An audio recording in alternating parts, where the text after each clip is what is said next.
Hello, Insidious fans, and welcome back to another episode of the Zone TV Movie Entertainment with me, your host Jonathan. And once again, bringing you my thoughts and my review for the brand new Insidious film, Insidious Out of the Further. Now, this is the 6th installment of the Insidious franchise, and you know what? This movie gels for me. I actually thought this movie was great, so we'll talk about that. So, this movie does star Amelia Eve. Again, apologize if I butchered it. And of course, the iconic Lynn Shaley. Again, apologize if I butchered it. She's pretty much been in all the Insidious movies as our favorite supernatural protector, I guess, if you will. So, if you don't know what the Insidious movies are basically about, the Insidious movies are basically about certain random people get possessed, or not really possessed. They pretty much have the power to open certain doors to another realm that allows the dead to come back to the living world.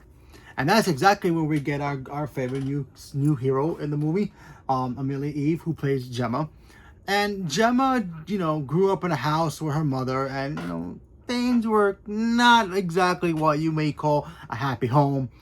Something happens, she grows up after her mom dies, and now she's going there living with her daughter, and the two of them have started dealing with supernatural stuff that may or may not be tied to the Further. Now, again, the Further is a dimension where the demons can hang, kind of like a waiting room, so they can get the ticket out of the Fern and come to the real world. There is a supernatural being inside the Fern that says, hey, I can get her to be the key to open the door for all of y'all guys to go party in the outside human world. So he tries to get Gemma to pretty much open the gate, or open the red door, if you will, to release all the demons and demons and ghosts out of the Fern and into the main world, so they can take over the world. So sounds like a very simple premise, and Gemma has probably one of the creepiest jobs you're ever gonna deal with in your lifetime. She's a dentist. She's a dentist. She's a dentist. We all know how horrible dentists are. And especially in horror movies, yes, dentists are creepy. So, yeah, you do see a lot of that supernatural stuff in this movie. And you know what? I really thought this movie was great. Listen, I'm not the biggest Insidious fan. I like the movies. I think that the premise of the world is cool. I mean, I prefer Evil Dead a little more than the Insidious movies, but I still think they're all great. Some of them are stronger than the others. I like the last two that came out, and now this one. So it's kind of reminds me of Evil Dead, where the original ones are cool. I mean, Army of Darkness, I gel with that movie all the time. But then the remake, or not the remake, the modern day version, which came out 2013, I think it was fantastic. And then the last one, Evil Dead Awakes, and now Evil Dead Burns, perfect. Great, awesome additions to the franchise. Same thing here, where you had this one, The Last Key, and I think there was another one before it. They're all great movies, and I really thought this movie was great. What had this movie going for me was the characters. First of all, the spooky monster guy, who is kind of like the every other Saturday night villain. Kind of is like, yeah, I promise all you guys are gonna come out. He was making promises. He felt like a Saturday morning cartoon, but he was cool and creepy, and he just felt like a true villain, like somebody who was really trying to get these spirits out of that dimension and into the real world. He was making the promises. Can he deliver? That's the key. Gotta watch it to find out. But I thought the main villain of the movie did a really good job of just trying to, keep his word. He also kind of reminded me of what is it? What's his name? Princess and the Frog.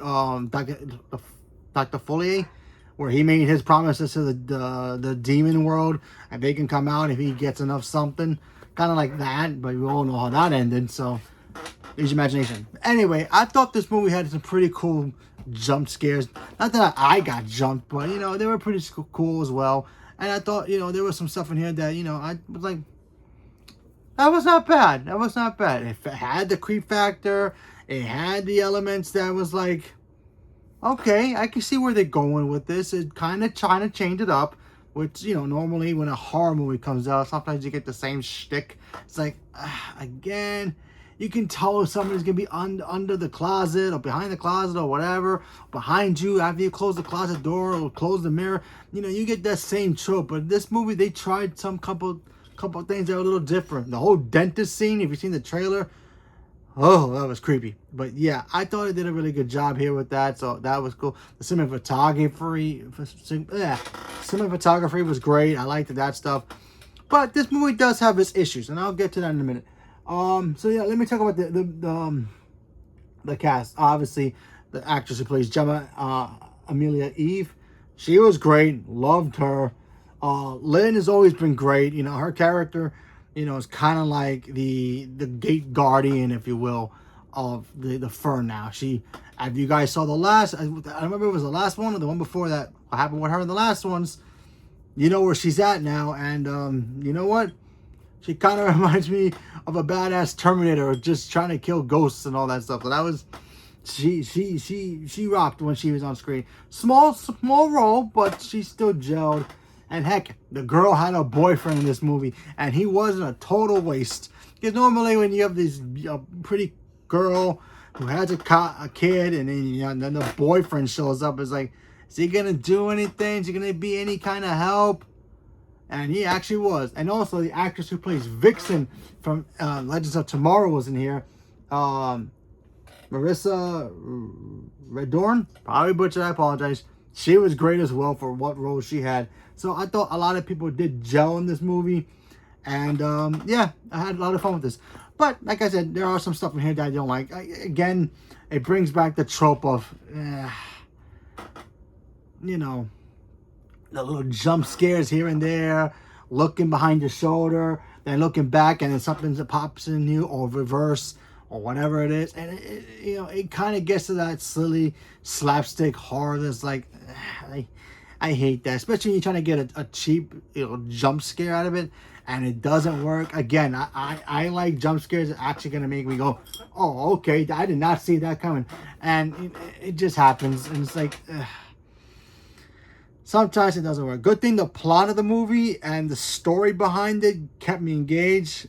There's a scene in this movie, I think it's in the trailer, where you see like an old married couple, an old man and two older women walking, like elderly people.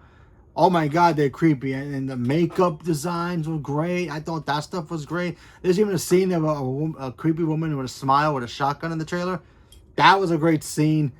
Stuff like that was cool. There were some cool, creepy characters in the movie. Kind of wish we would have got some more about that, but still. And also, I kind of wish the main bad guy of this movie, the one who was trying to let everybody out by using the main girl, kind of wish we got a little bit more from him, because his story was kind of interesting. Where he came from, why is he there? Little details like that. I kind of wish they would explain, but still, we get what we get. So I thought this movie was great. I still had a lot of fun with it, minus my little nitpicks here and there for the bad jump scares here and there that every horror movie does the same trope. But what can you do? But still, I thought it was a good entry to the franchise, and I would not be surprised if they make another one. I mean, I'm pretty sure the budget for this movie is kind of cheap, so if it can crack 10 mil, maybe. I know Spider-Man is going to be making money until the end of time, until Doomsday comes out, or something comes out before Doomsday comes out, so we'll see how much money that movie's going to keep making. So then all the other movies are just going to go to the bottom. So hopefully this movie makes a couple of change. Maybe we'll get another one, but if fans like it and they want more, why not deny it? Why deny us some more of Insidious? You want to make a 7th one? Make a 7th one. Heck, have us go into that world a little bit more. I think that's like the main thing. I kind of wish they would let the antagonists go into that world a little bit more and explore it more. Maybe trying to find a way to destroy it from the inside instead of from the outside. But maybe they'll save that for the next one. Who knows if they do it. So leave a comment below. Let me know what you guys thought about the newest Insidious movie, Insidious Chapter 6. Or also known as Insidious Out of the Furnace. Did you guys enjoy it? Not enjoy it? Whatever it is, leave me a comment below. Let me know. Stay tuned for more. Thank you much, and have a good night.